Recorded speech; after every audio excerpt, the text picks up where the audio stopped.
That's okay. All right, folks, we're going to call the meeting to order. No. I would ask at this time if there are any additions to the agenda.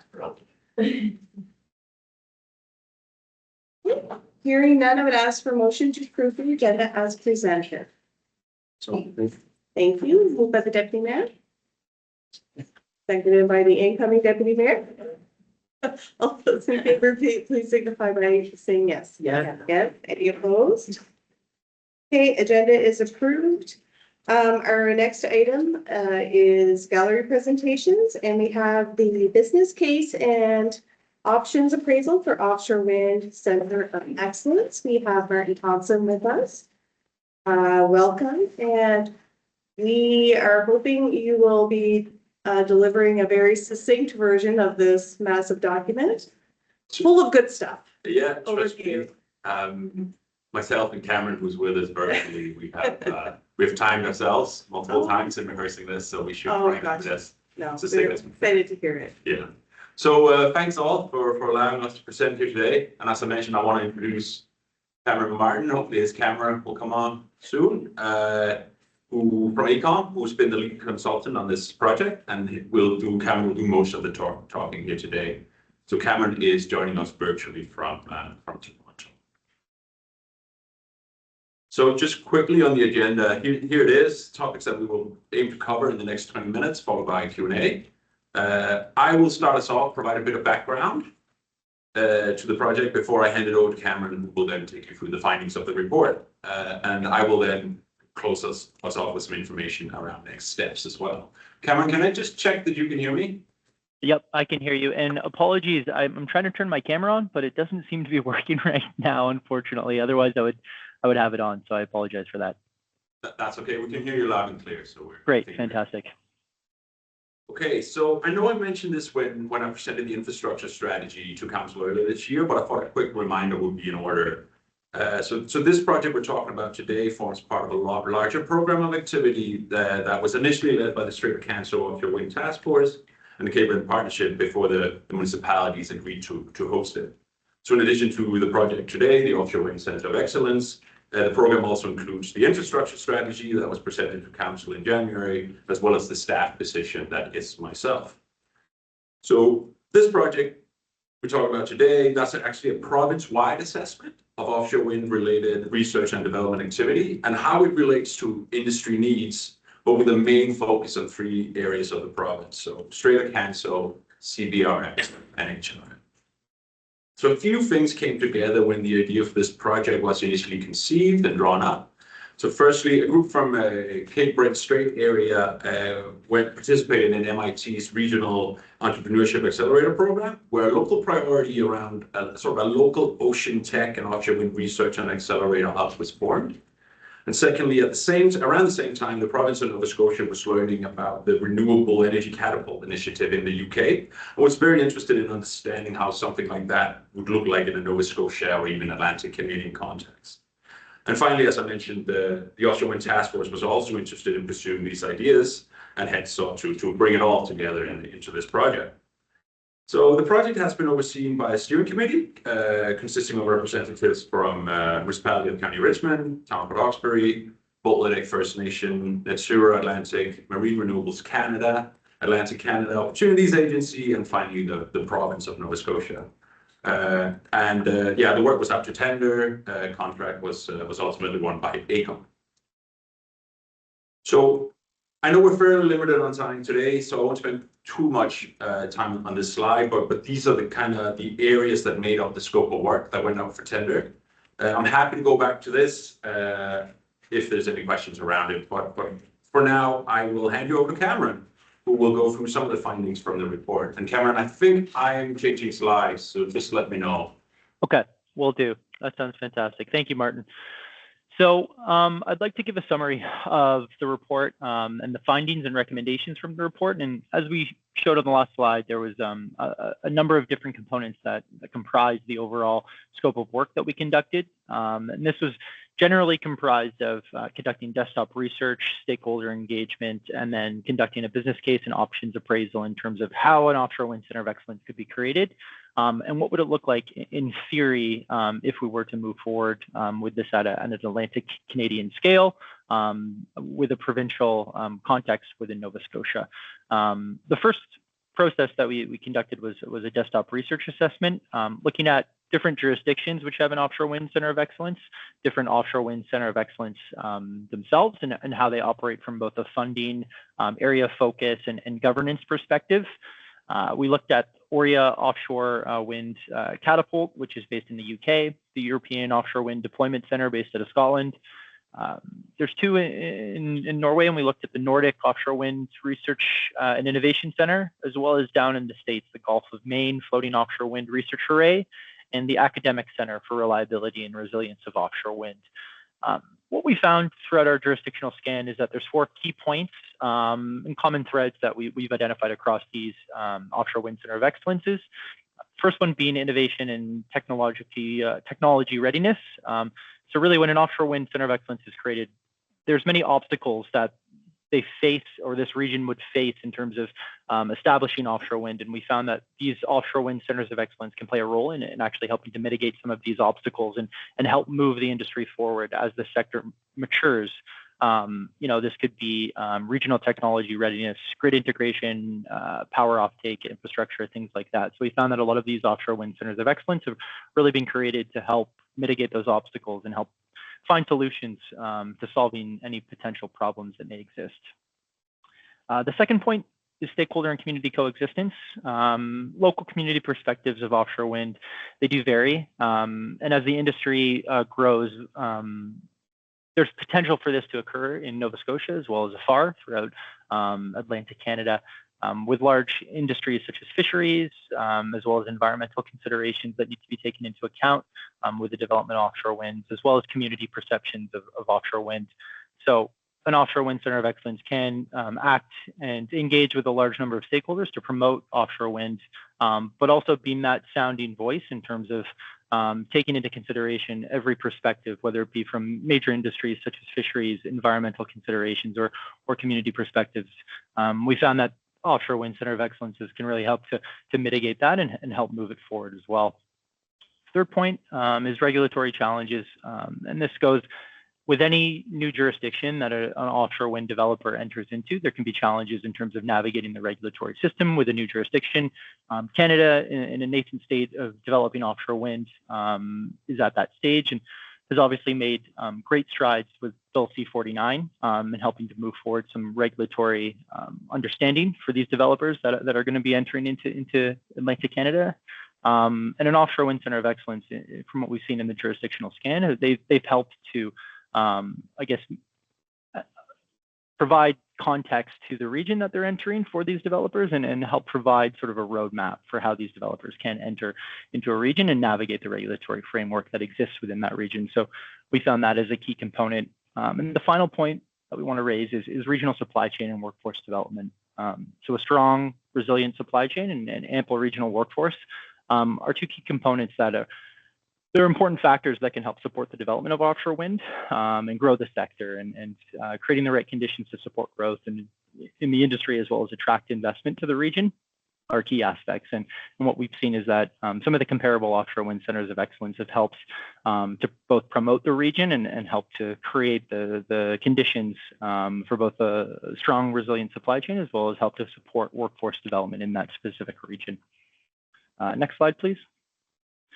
The second phase of work was conducting stakeholder engagement. So here's a subset of some of the key stakeholders that we engaged with throughout the project.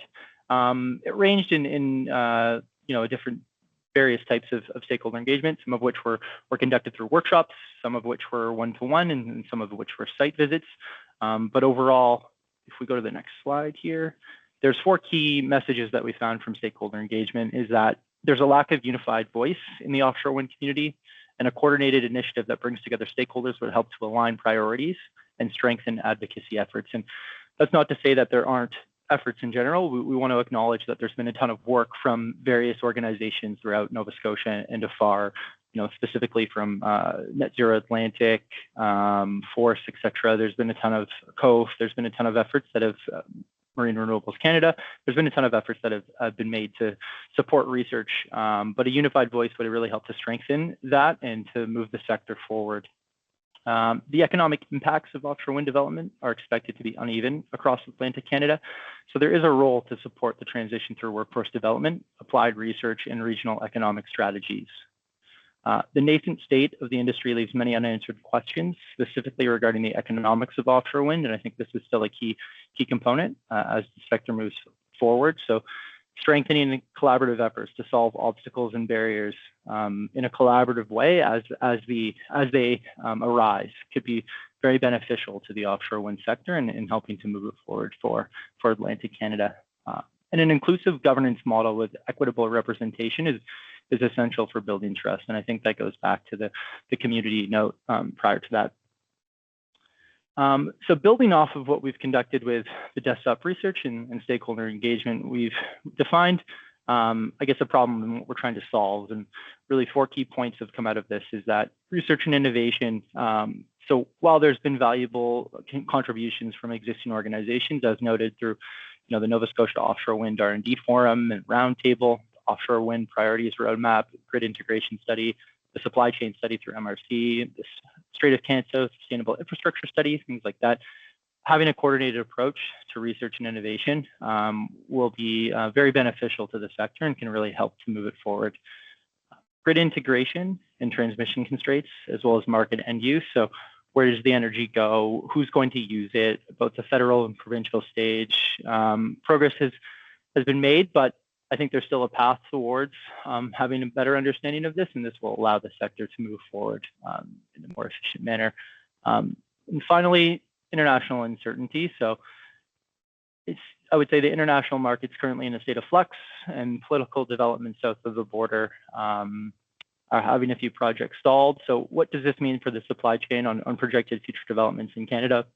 And what are the long-term prospects for the region, given this international uncertainty that's going on? I think all of these are key components that can be addressed by an offshore wind center of excellence. Go to the next slide. Thank you.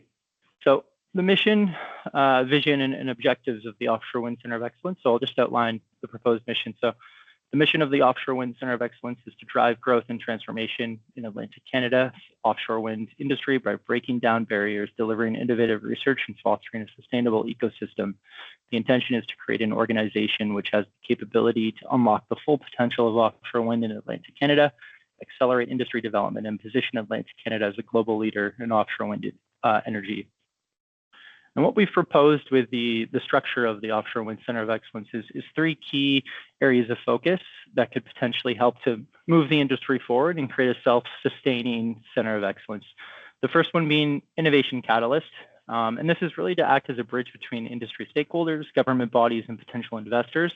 Act as a facilitator service that would bring together all partners, whether it be supply chain, workforce development, community, fisheries, etc., and fostering partnerships and organic growth within the sector.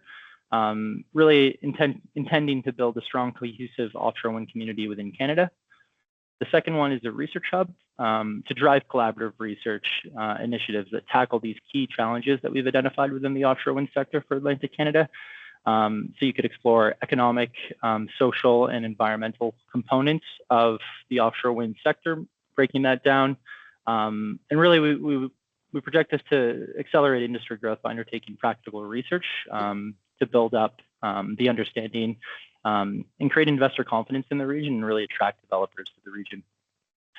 The third point is a testing and validation site within Atlantic Canada, really serving as a pivotal catalyst for technology innovation, environmental research, and workforce development.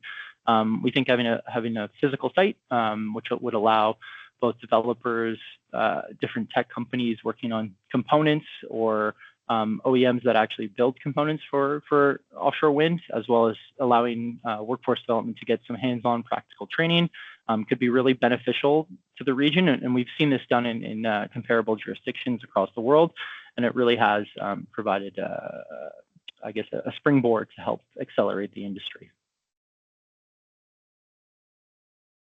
Looking into the governance model, we assessed 3 different governance models. One, embedding it within an existing organization, creating an entirely new organization.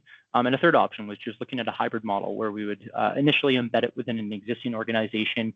And then as the industry grows and the Offshore Wind Center of Excellence grows, it would grow into its own organization. And to assess these, we scored it based on 7 different determinants, one being financial sustainability, industry engagement, research and innovation capacity, policy and regulatory capacity, workforce development, operational efficiency, and decision-making governance flexibility. From this, what we found is that the hybrid option is the best option moving forward. It allows the Offshore Wind Center of Excellence to be created within one of the existing organizations that does exist within Nova Scotia. And as the industry grows, the organization can grow in parallel with it, maturing into its own organization and taking the reins on this offshore wind sector within Nova Scotia NFR.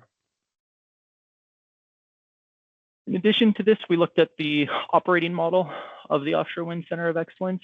So looking at the operational costs of how we would develop this, as well as the operational proposed revenues that could be created if certain KPIs and thresholds were achieved. We've identified 4 potential revenue streams that could be created, one being research services, conducting the research and attaining PMPs on attaining this research, data subscription revenues, seabed sublease, and workforce training components, all of which are derived from a testing and validation site. So potentially, we know that when developers do go to banks for financing on their projects, they require in-depth meta-ocean data, and having that already collected could be extremely beneficial to both the developer, the bank, as well as the Offshore Wind Center of Excellence in selling this as a data subscription. And we've seen this in comparable jurisdictions, and it's quite an interesting revenue stream that could be beneficial to the Offshore Wind Center of Excellence. As well as seabed subleases for research.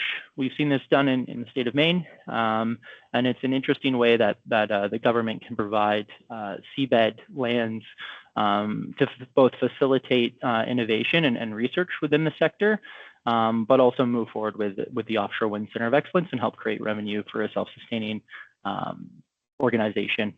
And finally, we're looking at workforce training, which would allow any of the, universities and colleges throughout Nova Scotia to access a hands-on testing and validation site where they could conduct workforce training for the next generation of offshore wind technicians, as well as any subset of, employment that is related to offshore wind as well. So based on these, we have a phased approach to growth where we're looking at 5-year interval blocks, and we've estimated that by year 15, the Offshore Wind Center of Excellence could be self-sustaining. And I think it's important to note that in our research throughout the desktop component, as well as additional research that we've conducted on comparable offshore wind centers of excellence, is that we found a large majority of these do require funding, and they have attained funding at the federal level or central government level in their jurisdiction. And it's quite a key component to allowing this type of organization to move forward. We've seen it specifically in the UK. I'll go back to Aurea Catapult, where central government is using this as an innovation springboard to help move the industry forward and create jobs in the UK and England specifically. And we've seen it a requirement. They are trying to achieve a third model, where a third of the funding comes from central government, a third comes from collaborative R&D, and a third comes from other revenue sources. But really, they haven't been able to achieve that. They've been extremely reliant on central government or federal funding to help that organization move forward. So we don't expect there to be any difference with an Offshore Wind Center of Excellence in Canada. I'd expect there to be a heavy reliance on federal funding and provincial funding to move it forward. I think it's important to also note the relevance to the Strait of Canso. So we've looked at 3 components. Really, it's a green energy corridor. So it represents one of Nova Scotia's most strategic energy and industrial corridors, offering deep water port access, established marine infrastructure, and direct grid connectivity. So we've already identified that that's a key area for the offshore wind sector, and I think there's a lot of work going on to currently help set the stage for offshore wind development in the future.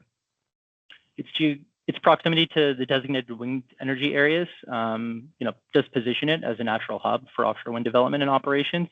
And the Strait of Canso's existing industrial base supports Power-to-X, hydrogen production, obviously with the companies that exist within Port Hawkesbury and afar. It provides opportunities for integrated renewable energy systems within the region. So there's a lot of activity that's already existing within the area and continuing to progress. As well as workforce development, I think this is a key point. Given the NSCC Strait Area Campus is developing an offshore wind technology program and marine safety program, there's direct educational and research pathways that can exist with the Ocean Innovation Center as an example, or other components of the offshore wind sector that do move forward. With the Strait of Canso acting as an anchor for this, I think it's a very key component and a very exciting time as well. I'll pull out some key recommendations that we have in the report, and there's obviously more in the report, but first one being adopt a phased mission-led organization to align with national and regional energy and economic goals. So the organization should leverage the existing regional strengths throughout Atlantic Canada rather than building from scratch. And this is sort of going back to the efforts that have already been made across the various organizations that do exist across Atlantic Canada and the work that they've already conducted in the sector. And broaden the assessment to the development of offshore wind across Atlantic Canada. I think this project, we were focused on Nova Scotia, but there is value in expanding this to Atlantic Canada, and work with the existing organizations throughout Atlantic Canada to create a collaborative approach to founding this initiative. I think there's value to bringing in an Atlantic Canadian province-wide approach to this opportunity rather than just focusing on Nova Scotia. Establish initial funding through available funding streams. Establish a volunteer board of directors representing key stakeholders for offshore wind, including fisheries, Indigenous communities, government, community leaders, academia, and private industry. Position the Offshore Wind Center of Excellence as a first point of contact for global developers seeking to enter the Atlantic Canada market. Develop the research arm of the Offshore Wind Center of Excellence, and develop a testing and validation site to support workforce testing, met-ocean data, and further research. So I'll pass it back to Martin now, and he can review next steps with the project. Thank you. Thanks a lot for that, Cameron. Yeah, so just in terms of next steps, the final report, which that was sent to you, that was published on the 6th of November. It lives on www.thestraitofcanso.ca. And we did this presentation last week to the municipality of the County of Richmond, and obviously we're presenting to you here in Port Hawkesbury today. So just a couple of notes on what the intention behind this finished product can be, or what it can do. So we really see that it can act as a foundation for a few things. So first, Cameron touched upon this. In further work, we think engagement with stakeholders in all of Atlantic Canada would add some value to the business case in it, due to kind of the scope and the budget and things. Engagement was limited to Nova Scotia for this, but quite early on we found out that this likely will need to be bigger than just Nova Scotia. So that's one thing. Another thing is to generally market the offshore wind opportunity in Nova Scotia using the information here. There's a really good mapping and overview of a lot of organizations and kind of what they're up to as it relates to offshore wind. Or we hope we can encourage partnership working between this wide variety of organizations. And finally, inform program and project development initiatives around offshore wind research. And we're actually already seeing such an initiative forming off the back of this work. So Dalhousie University is currently leading a fairly ambitious initiative that seeks to connect the dots between a lot of offshore wind research activity and at the same time addressing specific challenges in Atlantic Canada. It's quite a broad partnership coalition that includes universities and colleges across Atlantic Canada, as well as abroad, as well as different government, NGO, and industry organizations. And it actually seeks to achieve a lot of the same aims that have been identified in this report by AECOM. And indeed, you can see that both the municipality of County Richmond and the town of Port Hawkesbury are participating in this project as collaborators. So an application for 24 million was submitted to the federal 2026 community transformation competition, but unfortunately was ultimately unsuccessful. It was highly competitive. I believe they had 420 applications to that. 24 were invited to go to full application, and this project wasn't among those. However, that's unfortunate, but it's a minor setback. The partnership is still ongoing, and other funding opportunities are currently identified and pursued. So I'll probably end it there. Thank you so much for listening to myself and to Cameron, and we're happy to take any questions. Thank you for your presentation. We really appreciate it. So we'll open up the floor for any questions or comments. Perhaps we'll start with Deputy Mayor Langley. Thank you, Your Worship.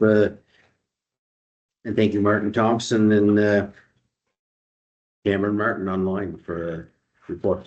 I didn't read the whole report. It's 116 pages, but I did go through it to, perused it. And just off the heels of attending the Marine Renewables Canada conference on this sector, where the Premier spoke and Minister Fraser, and it was described by them and some panelists that this sector is what they call the PONI. That's a new word to me. Project of National Interest. Yeah. So, that speaks to the scope of what we're talking about this evening, projects of national interest. I guess I got two questions. And Cameron Martin, you kind of illustrated your thoughts on one portion of my question, which is testing and validation sites. And your words this evening was that they're pivotal and catalyst to this. That's what you said. So my question is this: is with respect to testing and validation site operations, what is the difference between having and not having testing and validation sites with respect to a offshore energy center of excellence? That's my first question. Yeah, thank you for that question. It's a great question. So really the difference is a testing and validation site, from what we've seen, usually comes later as the offshore wind center of excellence has been established. And we'll take Oria Catapult as an example. It didn't start in day two have a testing and validation site. It grew to that phase. And I would say, while they're valuable, they don't come in day one, but they are important components of a mature industry of offshore wind.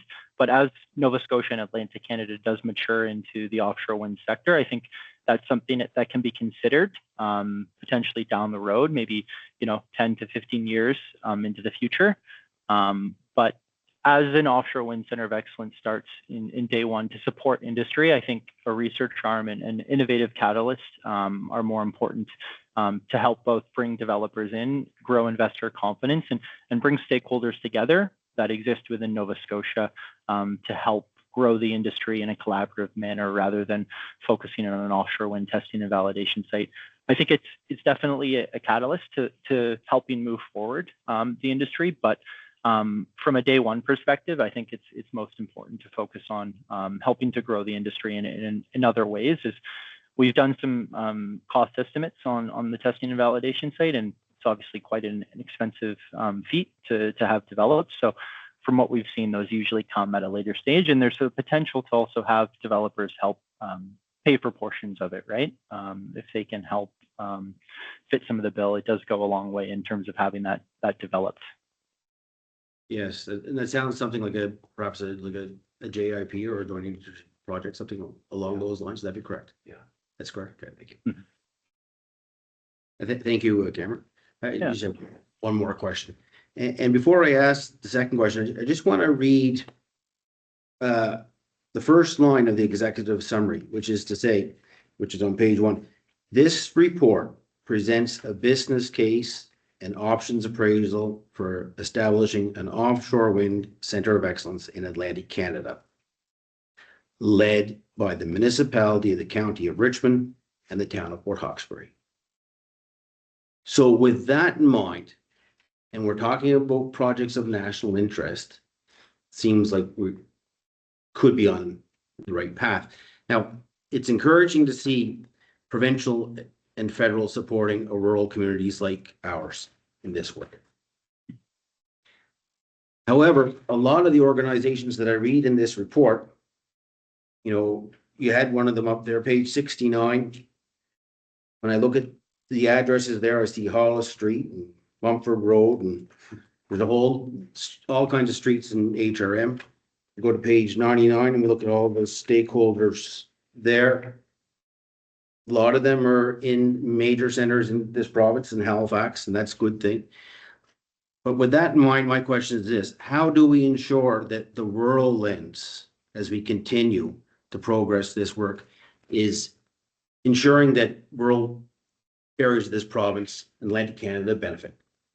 Cameron, I might take a stab at this one. Yep. Because that sort of relates a bit to the next steps as well. Mhm. So Yeah, of course. excellent question. So I think you're right. A lot of the sort of bigger research institutions, the universities and kind of big incubators like Copeland things are not here in the Strait.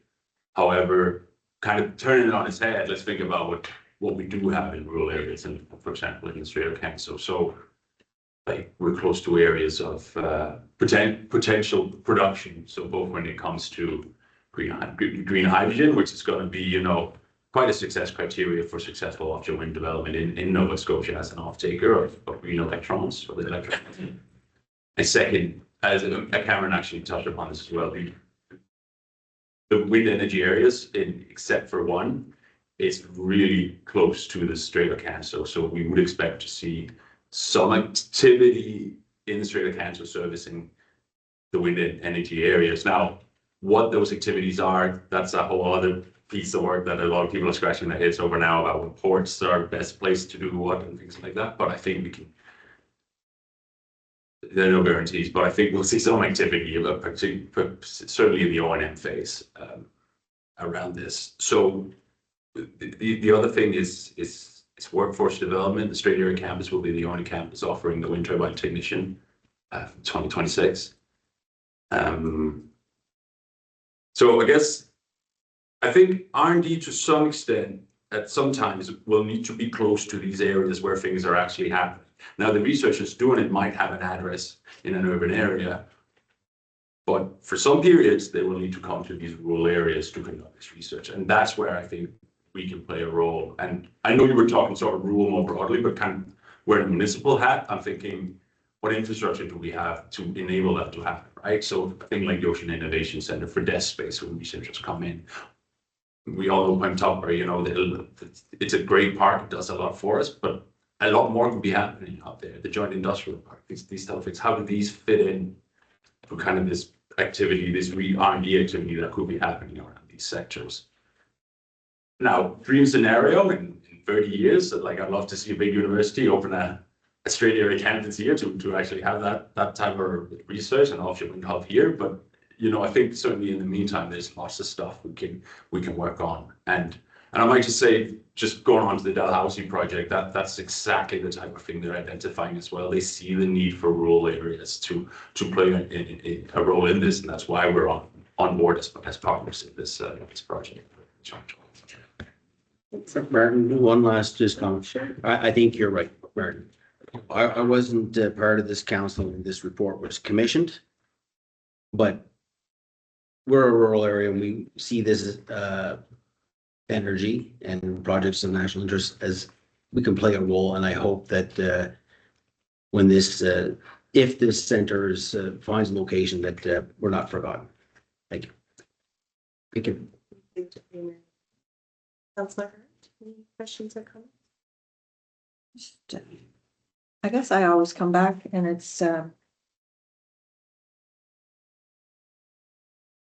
historically, just what precautions are in place to support environmental breakdowns over long term throughout the life cycle of offshore winds in terms of fisheries and environmental coastal, problematic. Do you see any?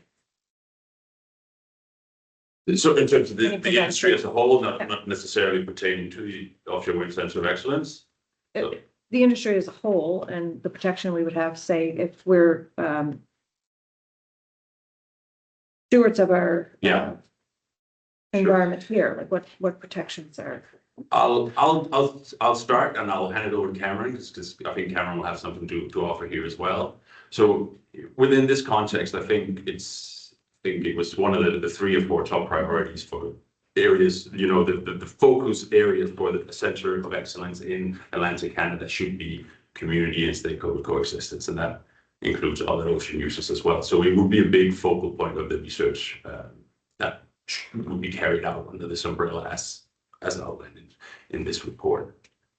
So I think in the context of this, to ensure that those voices are at the table to hear those concerns is absolutely crucial. But Cameron, maybe you can talk a bit. I know you did some very focused workshops with other ocean users in the stakeholder engagement. Yeah, absolutely. And the first thing that came to mind was fisheries as well as other environmental users. So other users of the ocean. I think it's extremely important to have a wide stakeholder group that have a vested interest in the Offshore Wind Center of Excellence to ensure that everyone has a equitable voice in the both research initiatives that are conducted by the Offshore Wind Center of Excellence, and also have a voice in terms of how the sector develops and how they see it develop. And we've held some structured one-on-one workshops with the fisheries industry out in Sydney, as well as down in Halifax as well. So really that was a key aspect that I would draw from those workshops that we held with them, is that having a voice in this Center of Excellence is a key component from a governance perspective as well, is having them at the table ensures that they can play a role in how this Center of Excellence moves forward, and as well as how the industry moves forward as well, right? I think it's important to have everyone at the table because the ocean just isn't for, you know, specifically offshore wind. There's a number of different groups that use it. So ensuring that every perspective is taken into account prior to moving forward is extremely important. And, you know, that would be the role of an Offshore Wind Center of Excellence in ensuring that happens. Any follow-up questions, Councillor? No, that's great. Thanks for the presentation. Councillor McQuarrie? Thank you, Your Worship, and thank you, Mr. Thompson and Mr. Martin for the presentation. Just to follow up on that, in terms of the consultations, fisheries industry, what's the general attitude, if there is a general attitude, in terms of the fishery industry and offshore wind? So on offshore wind as a whole, I don't think I can make a comment on that because I don't know. But I certainly think that, again, I'll hand over to Cameron after, but there was certainly an appetite to engage in this piece of work and to help be part of research around offshore wind as it develops in Canada. There's a huge appetite for that. I've seen, and Netzer Atlantic does an annual offshore wind research and development forum, right. and fisheries are always at the table there, kind of talking about the potential impacts, what are the lessons from other jurisdictions, things like that. So in relation to this work, I think there's an appetite to be included for sure. Yeah, I would echo that I wouldn't be able to speak on behalf of the entire fisheries industry in terms of their perspectives of offshore wind, but from our stakeholder engagement, they were very keen to be involved and have a seat at the table for the Offshore Wind Center of Excellence.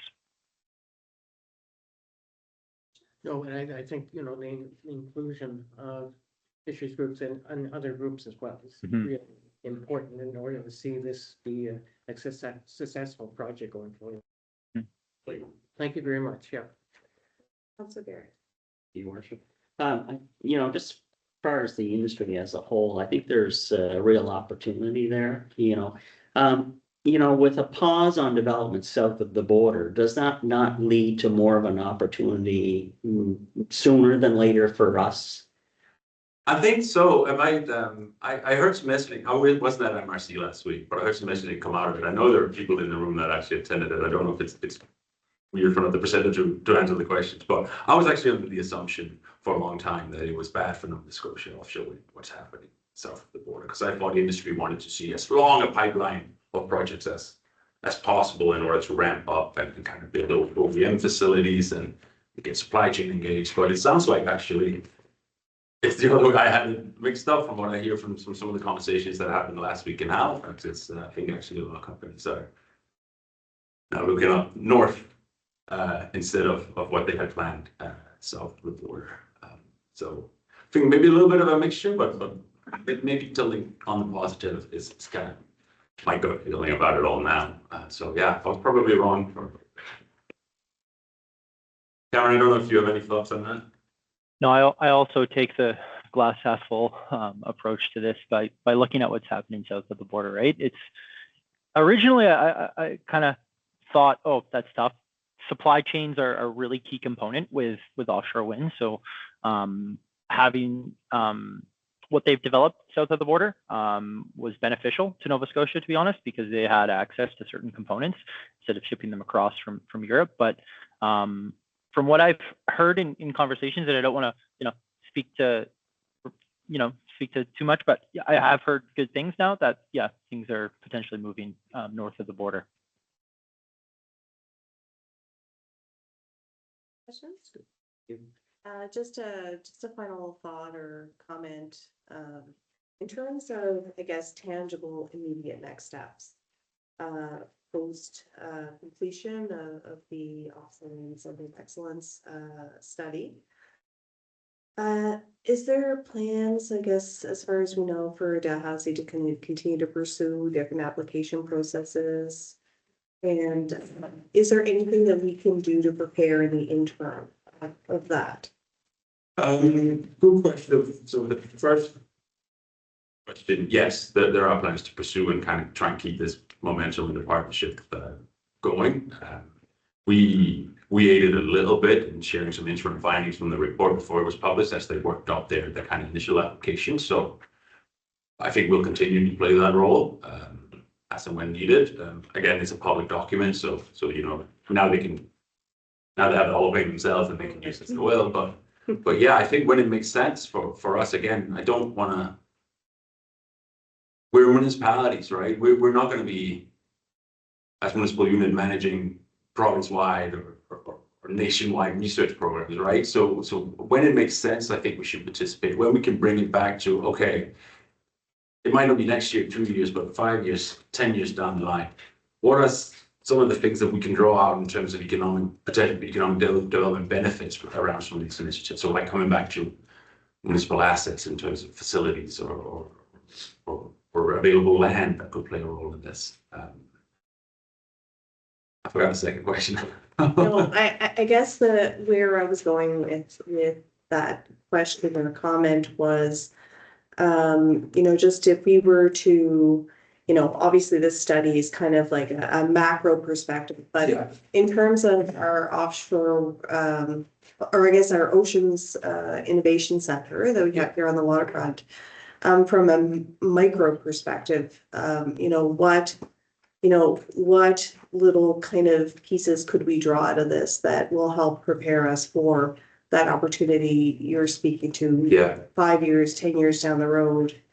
I think what we want to do right now is the knowledge we have at hand, and again, it's not a full picture because we haven't had seabed licenses awarded yet. We don't know who developers are. We don't know what technology the projects are going to be.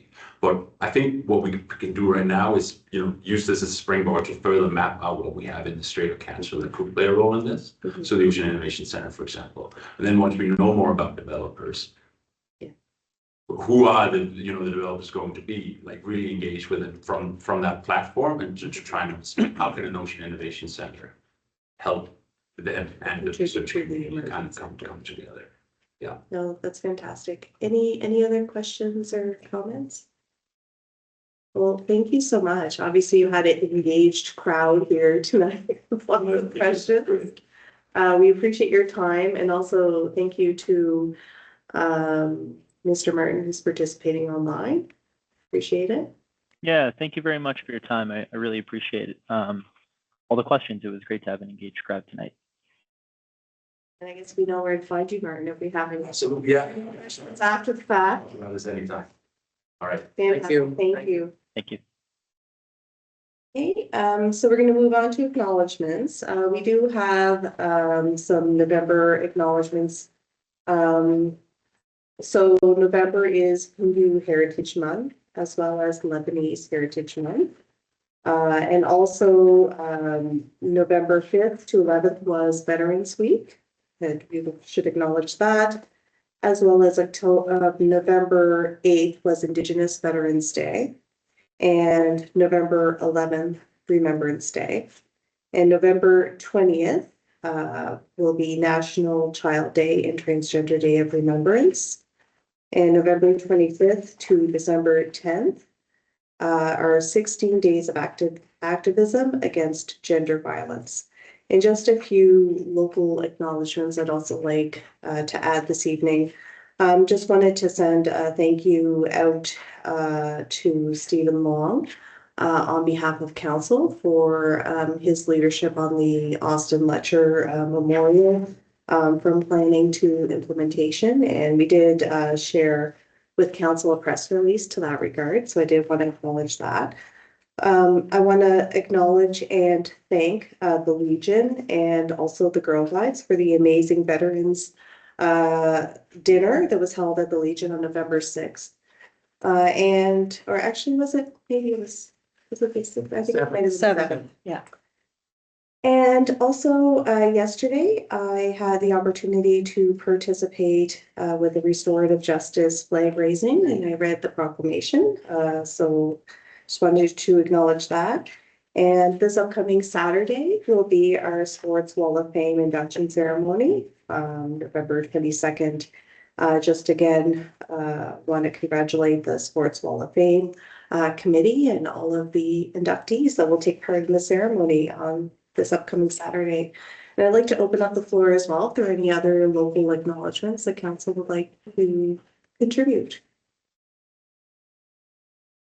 So hearing none, we're going to move on to approval of council minutes.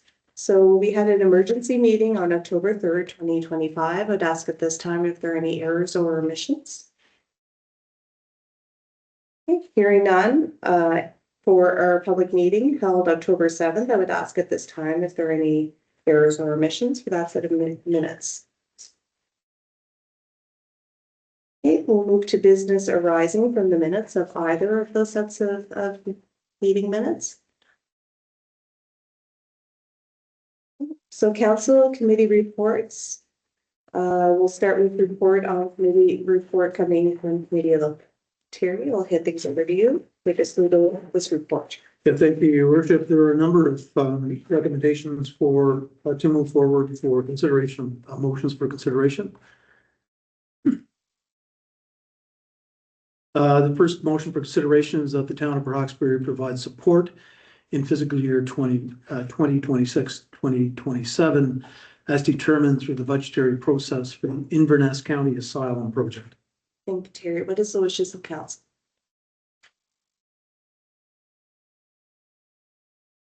Okay. Do we have a second one? Second. Your Worship. No problem. We do have a motion on the floor, so we'll open it up for discussion. Okay. Through you to Terry, our CAO. Was there not to be communication, and has there been any communication with the staff from the municipality, county of Inverness, with respect to a review of agreements we currently have? Okay. You're fast. You're just going to be our segue to the next motion. Hear me. No forgiveness needed. Any discussion? So I guess just for context, we will take the request that's come forward from Inverness County and we'll include it through Brian. We'll include it through our budgetary discussions. And at that time, we will make a determination of the level of support that will be able to come as a result of our budget deliberations. But any questions or any other discussion or comments at this time? Okay, if you're ready, I will ask all those in favor, please signify by saying yes. Yes. Yes. Yes. Any opposed? Motion carries. And the next motion.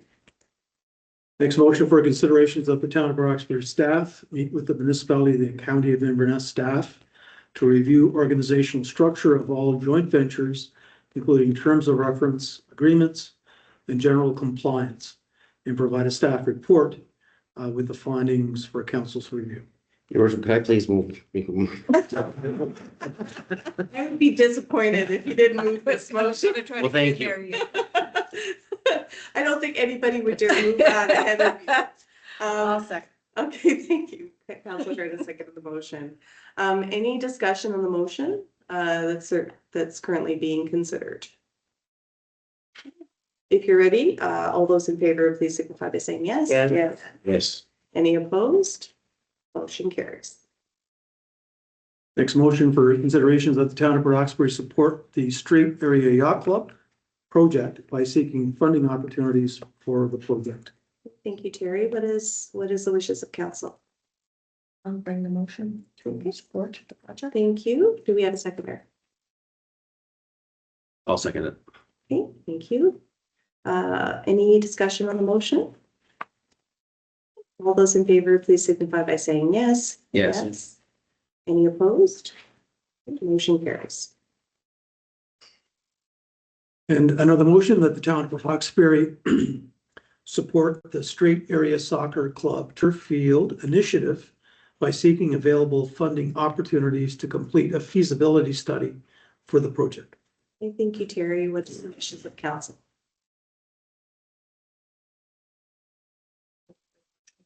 Okay, thank you. The motion has been moved by Councillor Hart. Do we have a seconder? Second it. It's been seconded by Councillor Barrett. Any discussion on the motion? If you are ready, all those in favor, please signify by saying yes. Yes. Yes. Any opposed? Okay, motion carries. For the motion for consideration of the town of Roxbury sponsor the Billy Joe McLean Under-13 AAA Hockey Tournament to be held at the Roxbury Civic Center, January 2026, subject to formal confirmation of the event proceeding as planned. Okay, thank you, Terry. What is the wishes of council? Yes. Okay, so Deputy Mayor Langley has moved the motion. Do we have a second? Second. It's been seconded by Councilor McQuarrie. Any discussion on the motion currently on the floor? Worship, Yes. there had been some discussion in terms of the amount of the contribution. Could you clarify that for council? Yeah, so the council agreed to the, it's $1,000 donation. So should that be part of the motion? I think it should be in the minutes of the, that was the understanding of that. Yes, yeah, but so it shouldn't be part of the motion necessarily? As long as there's background information, it can be part if there's an amendment, if you wish to make an amendment. The sponsorship amount is the sponsorship package. It has, I guess, specifies the $1,000 amount as a sponsor, but we can qualify that if council so wishes. We should normally that we normally use part of the motions for sponsorship. Sure, you're more than welcome to move an amendment to a motion. Or the amendment would be in the amount of $1,000 contributions. Okay, Yes. so do we have a seconder for the amendment? I'll second. Okay, so the amendment that's been moved and seconded is that we include the $1,000 amount within the motion, just to provide context. So the new motion would read that the town of Port Hawkesbury sponsor, and then we'll add $1,000 in brackets, I guess we could read it that way. The Billy Joe McLean U13 AAA hockey tournament to be held, and continue with the rest of the preamble of the motion. So if everybody is okay with that amendment, I would ask all those in favor, please signify by saying yes. Yes. Yes. Any opposed? Okay, the amendment carries. So the new main motion is as presented with the addition of the $1,000 qualifier. Okay, what is the wishes of council? All those in favor, please signify by saying yes. Yeah. Any opposed? Okay, Motion carries. And the town of Hawkesbury support the Hawkesbury Literacy Council fundraiser for 2025 held on November 7th. So this is ratification of the decision that was made from Committee of Whole. Thank you. Okay, do we have a mover? So moved. I'll second. Thank you. All those in favor, please signify by saying yes. Yes. Yes. Any opposed? Okay, motion carries and is ratified. Okay, so we do not have any motions from in camera. I do not believe. Okay, so we'll move on to council reports on assigned committees. We'll start with Councillor Hurd. October through your worship, October 21st, committee of the whole meeting. The 24th, SAT Straight Area Transit. On the 25th, meet and greet discuss with Tim Houston, Trevor Woodrow. November 5th, community development meeting, which deemed to be very successful and lots of information. November 7th, Literacy Council Fiest 2025. It's a beautiful evening, book reading promotion by Susan LeBlanc, Shelley Thompson, silent auction, which was a great fundraiser for the Literacy Council.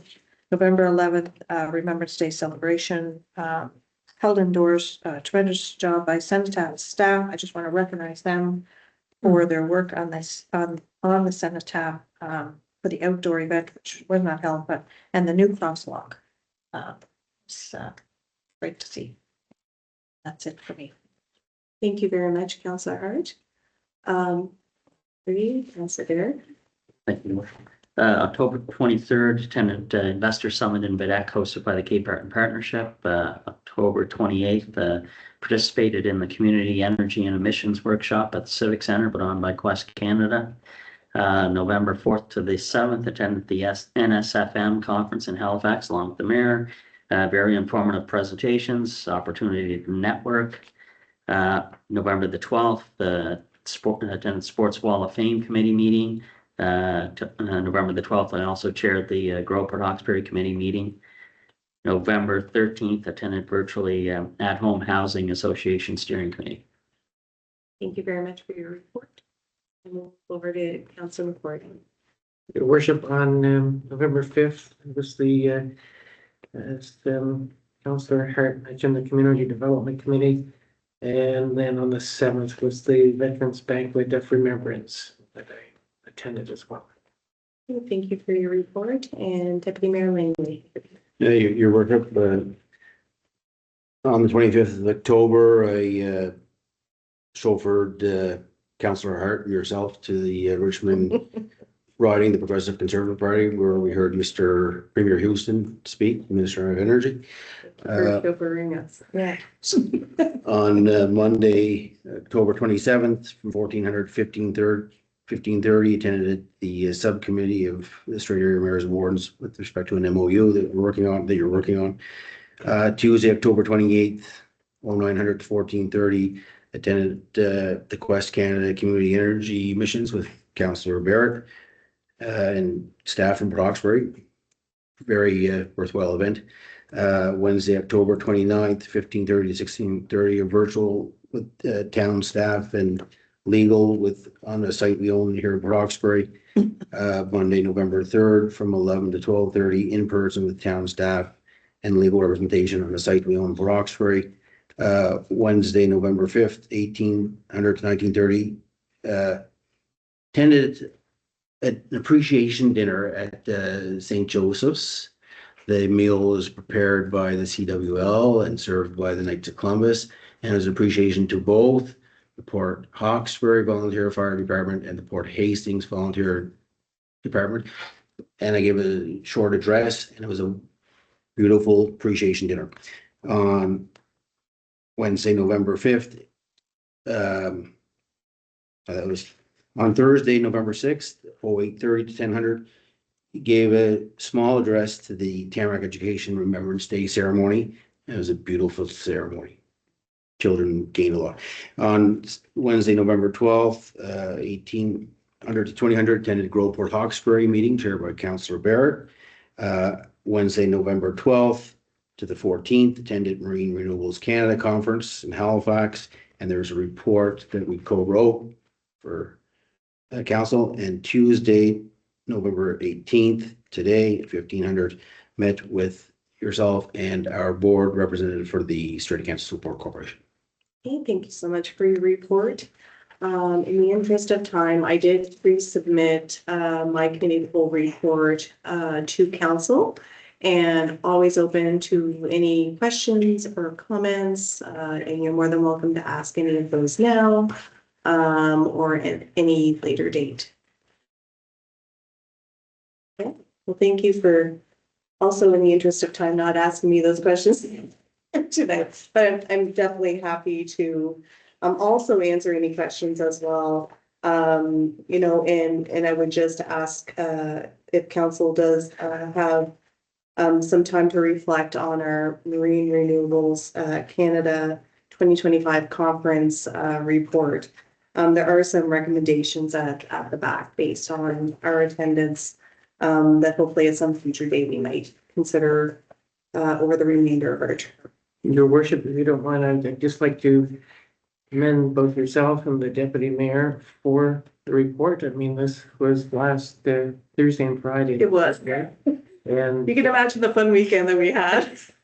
anyhow, it was quite a good summary and a lot of detail as to the conversations that took place and the recommendations that you just alluded to that are at the last for council, or last 2 pages for council to consider supporting and following up on. So anyhow, I just wanted to commend both of you for that. Well, I appreciate that. Thank you so much. Okay, so we'll now move on to the CAO reports. So now that council has reported on our committees, it's time for staff. The same. Thank you, Your Worship. So again, this is a joint meeting, and typically we don't go through in detail on from the manager's senior staff reports. So there have been detailed reports submitted to council, and we will ask if you have any questions on those reports. Would certainly be willing to answer those. But we haven't had a financial update in a little while, and our Director of Finance is prepared to give us a financial update, and we'll concentrate on that department this evening. So I'm going to hand it over to Brian. Okay.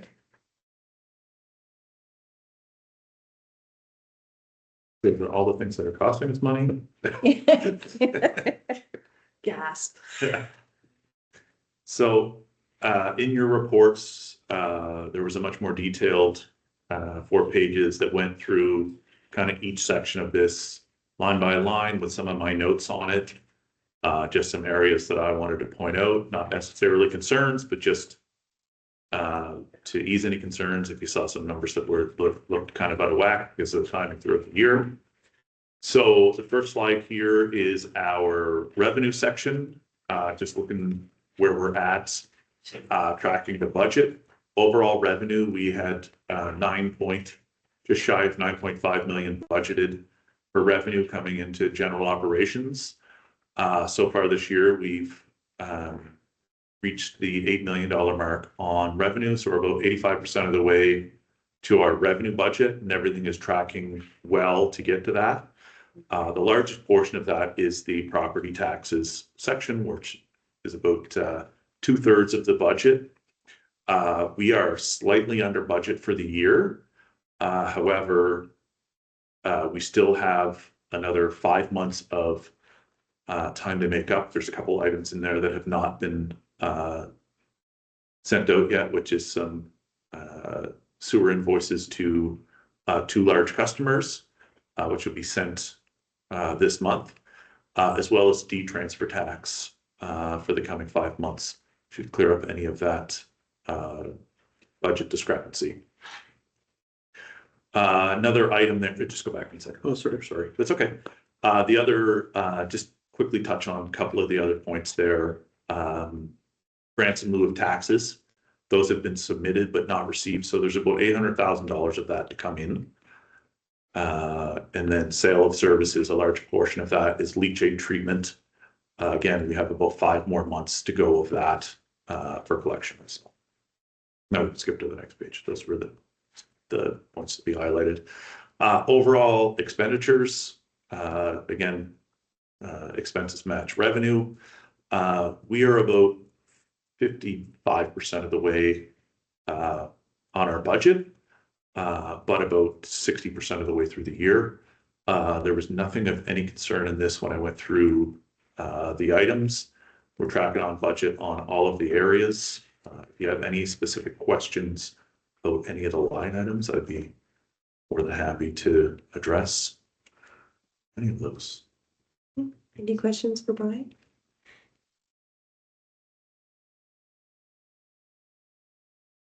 No. No, you're good. See the slides for them. Other than your worship, Yes. if we could get a copy of what you just presented here, at least, These slides. Yeah, slides here. Yeah, Yeah. that's no problem. appreciate that. Yeah, so I will point out here what you have in your hand. Mhm. It's just the summation of each of Sure, the summation But I points. like the. But yeah. summary of that. And I was informed by Aaron that you're used to seeing them as vertical bars and not horizontal, so I apologize. No. That's okay. You just like our bars. Thank you for giving it to us in bar form. A little bit more digestible this way. The charts aren't exciting. Okay, Terry, that was for you. No, thank you. That's the CAO reports. Okay, Those are- yeah, and definitely more detail in our agenda packages, but if there's any questions at this time for any of the staff reports that were included in your agenda, now's the time.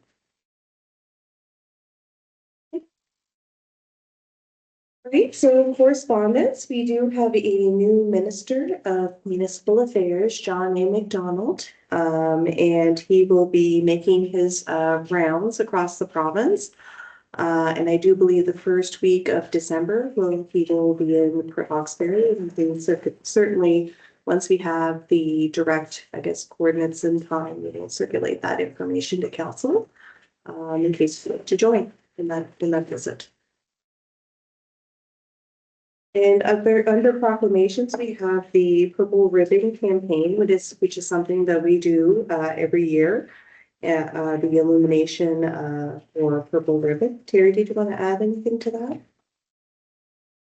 No, this is an annual a commemoration that we make, and we've been happy to accent the Purple Ribbon campaign. Any questions from council at this time? Okay, so we move on to other business. We do have a motion for consideration around that. Apologies. My mistake. That's okay. So the motion for your consideration of the town of Port Hawkesbury support the illumination for the Purple Ribbon campaign from November 25 to December 10th, 2025. Thank you, Terry. Okay, so what is the wishes of I'd make council? the motion. Okay, thank you, Councilor McQuarrie. Do we have a second? I'll second. Seconded by Deputy Mayor Langley. Any discussion on the motion? All those in favor, please signify by saying yes. Yes. Any opposed? Motion carries, and thank you, council, for continuing to support that. It's a very important campaign. Okay, under other business, this is the last time we're gonna be calling Deputy Mayor Langley, Deputy Mayor Langley. So Reserve. thank you for your service. So just for information, for the benefit of the gallery, our policy that we follow as a town is because we have a 4-year term and because we have 4 councillors that serve, each of the 4 councillors take a turn as deputy mayor. And it is usually, the order is chosen by the people who vote in the municipal elections. So usually the first deputy mayor, had in the order of the election, that's the order of the appointment of deputy mayor. So Ian, thank you very much for your service. On behalf of council, we do have a small token Oh my goodness, I of appreciation. like the shape. And there's no actual, like, no, I'm sorry. That- As per also our policy, we cannot give you alcohol. So there's no. It's not a verb. Thank you very much. We appreciate it. But you can put whatever beverage of your choice and there'll be no judgment. So thank you very much. And our incoming deputy mayor is Councillor Todd Barrett. So the motion for consideration is that the town of Port Hawkesbury approve the appointment of Councillor Todd Barrett as deputy mayor for the next year. And It would be appropriate. absolutely. We have a seconder for that motion. Okay, thank you, Councillor Hart. All those in favor, please signify by saying yes. Yes. Any opposed? Congratulations. Thank you. Very excited to work with you. Proud to take on the role and the responsibility that comes with it. What shoes do I need to fit in? That's nice. No problem. Well, thank you very much, Deputy Mayor Barrett. Thank you. Yay. Congratulations. All right. So now on to holiday hours, not at all related to the appointment of deputy. Mayor. Over to you, Chair. I'm segue to that. Yes, your worship, on a yearly basis, we go through the hours for the holiday season that the town offices will be open for. And basically, from your package, this was given to you. We will close on for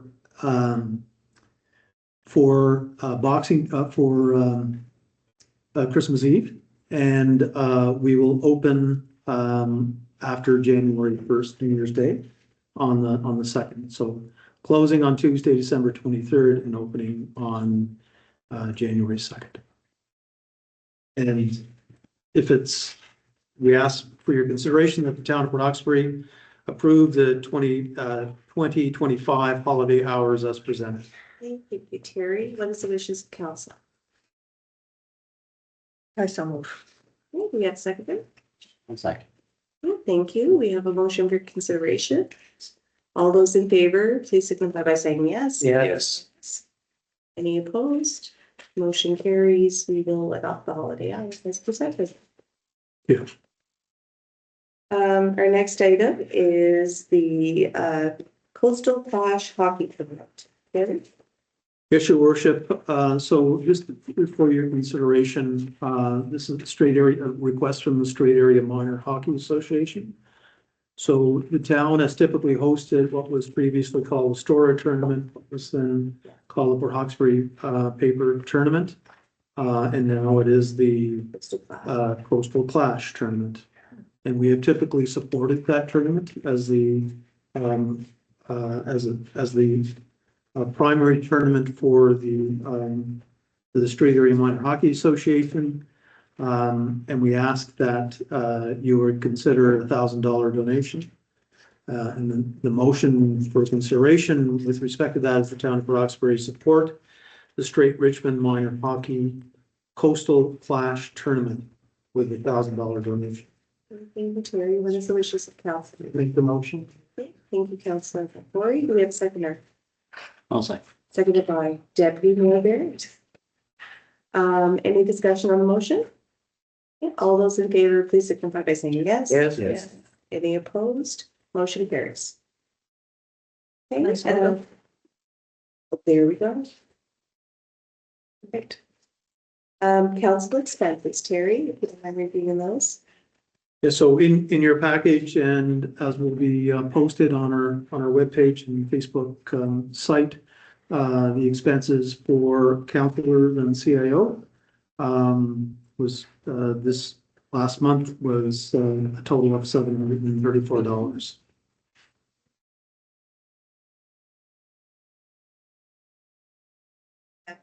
Additions, so we'll move on to future meetings. Oh, sorry. Can bypass that. Yep. Okay, perfect. So our next public meeting is on Tuesday, December 2nd, 2025. And typically in December, due to the holiday season, usually forgo our committee of the whole. And then whatever information and updates, we provide those in January at our next committee of the whole. If council is okay with that. Going forward. Any opposition to, that's typically what we do.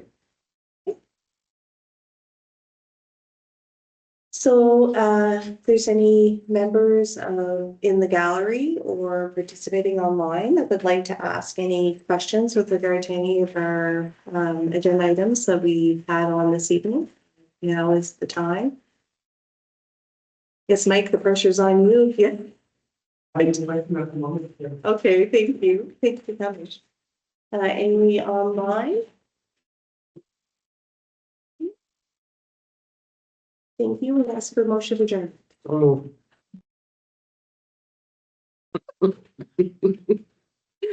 I'm sorry, Paula, did you everybody? No. We don't hear from you all night. No, I'll second. he was really fast on I that. was. All those in favor, please signify by saying yes. Yes. Yes. Any opposed?